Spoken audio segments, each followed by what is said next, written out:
Hello, আসসালামু আলাইকুম। আমি শেখ হাসিনা বলছি। আমি কিন্তু আমাদের দেশের খুব কাছাকাছি আছি।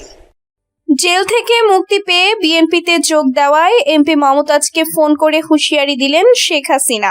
দেশের রাজনৈতিক অঙ্গনে নতুন করে তোলপাড় সৃষ্টি করেছে একটি ঘটনা। সাবেক সংসদ সদস্য এবং জনপ্রিয় লোকসঙ্গীত শিল্পী মমতাজ বেগম কারাগার থেকে মুক্তি পাওয়ার পরপরই বিএনপিতে যোগদান করেছেন। এই যোগদানের খবর ছড়িয়ে পড়তেই ভারতে পলাতক অবস্থায় থাকা সাবেক প্রধানমন্ত্রী শেখ হাসিনা নিজে ফোন করে মমতাজকে কঠোর হুঁশিয়ারি দিয়েছেন বলে জানা গেছে।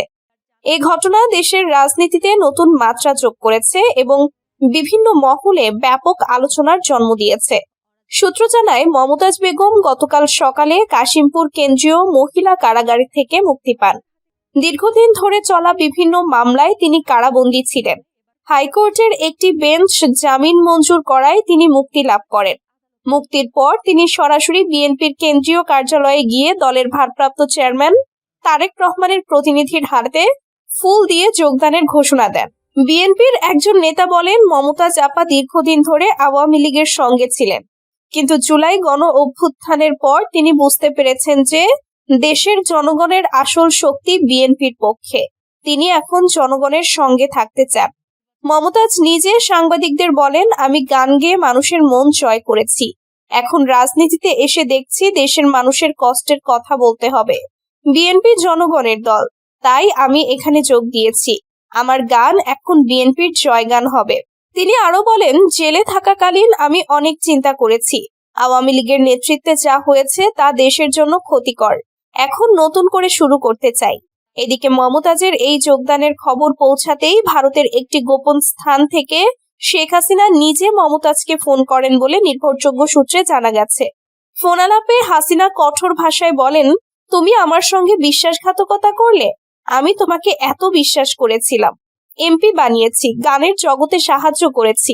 এখন বিএনপিতে গিয়ে আমার বিরুদ্ধে দাঁড়াবে?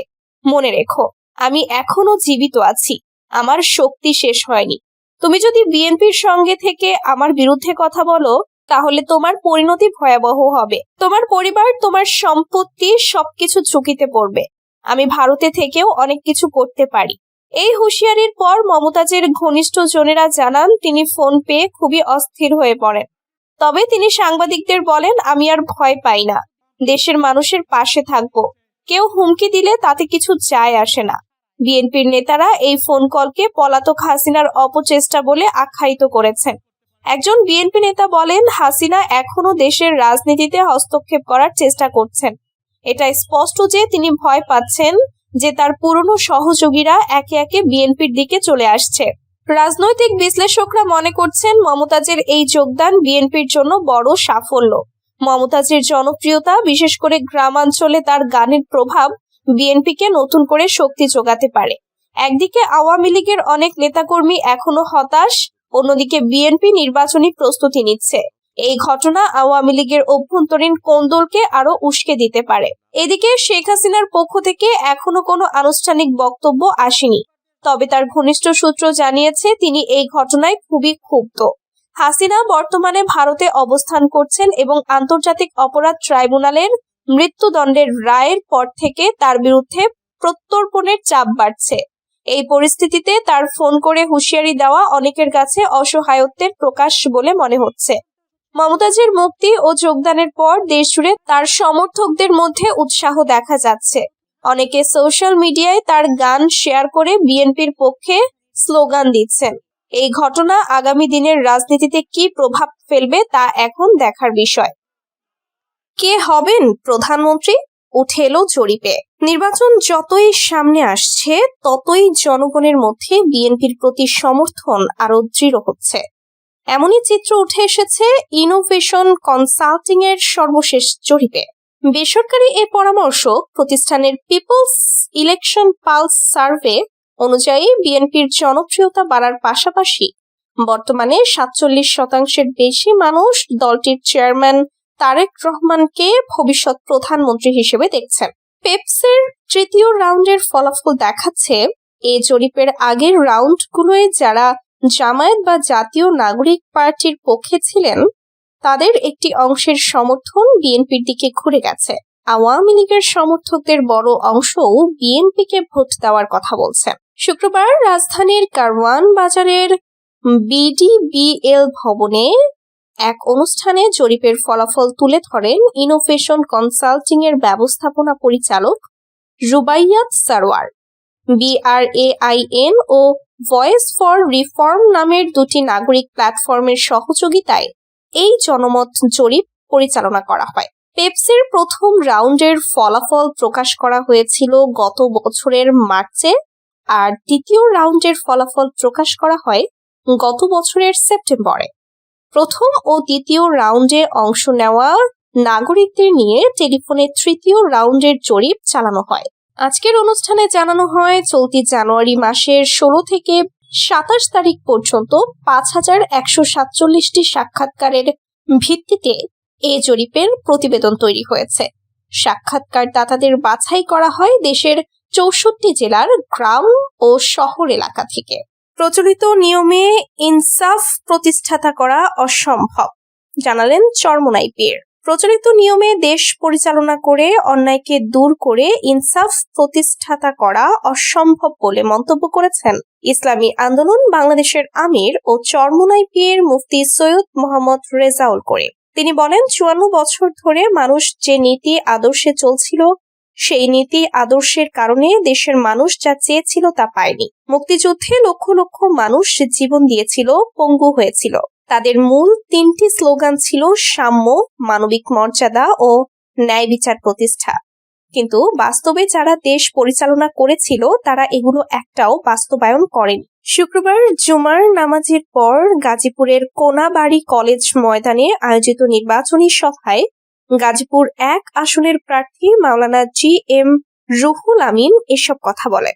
দুর্নীতি থেকে বাঁচার উপায় হিসেবে তার দলকে আখ্যা দিয়ে তিনি বলেন, আমরা কি বারবার দুর্নীতির মধ্যেই নিয়োজিত থাকব, নাকি পরিত্রাণ দরকার? দুর্নীতি থেকে বাঁচতে একটাই ইসলামী দল, সেটা হলো ইসলামী আন্দোলন বাংলাদেশ। তার প্রতীক হলো হাত পাখা। আমরা বহু নির্বাচনে বহু লোকের উন্নয়নের ফুলঝুরি শুনেছি। নতুন করে আর ধোকায় পড়ে দেশটাকে ধ্বংস করতে চাই না। এজন্য দেশের কল্যাণের জন্য, মানবতার কল্যাণের জন্য দেশকে যারা ভালোবাসে তারা ইসলামী আন্দোলনের পক্ষে কাজ শুরু করেছে। তিনি আরো বলেন, একবার দুইবার নয়, তামাম দুনিয়ার মধ্যে চোরের দিক থেকে 5 বার দুর্নীতিতে ফার্স্ট বানিয়েছিল। আমরা এদের দেশ পরিচালনা দেখেছি। দেশের টাকা বিদেশে পাচার করে বেগম পাড়া তৈরি করেছে। ওসমান হাদি হত্যা মামলায় রুবেল 6 দিনের রিমান্ডে।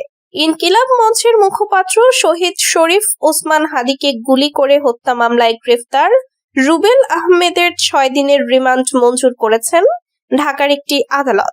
বৃহস্পতিবার তাকে ঢাকার চিফ মেট্রোপলিটন ম্যাজিস্ট্রেট আদালতে হাজির করে পুলিশ।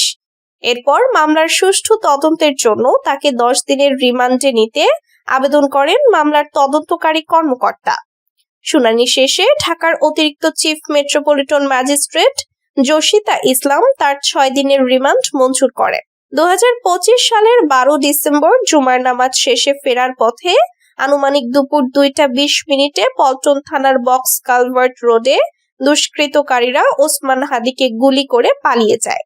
এই ঘটনায় 14 ডিসেম্বর ইনকিলাব মঞ্চের সদস্য সচিব আব্দুল্লাহ আল জাবের পল্টন থানায় একটি মামলা দায়ের করেন। মামলার আসামিদের বিরুদ্ধে 120B, 326/307/109/34 ধারায় অভিযোগ আনা হয়।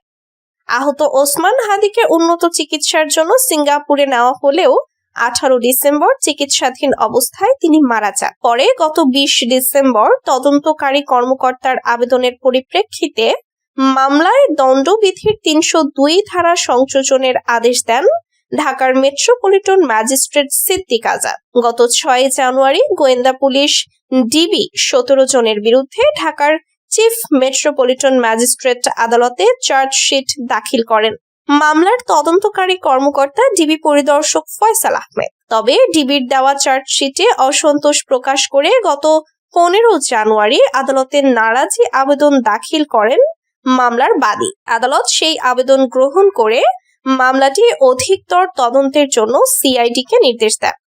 বর্তমানে মামলাটি সিআইডি তদন্ত করছে।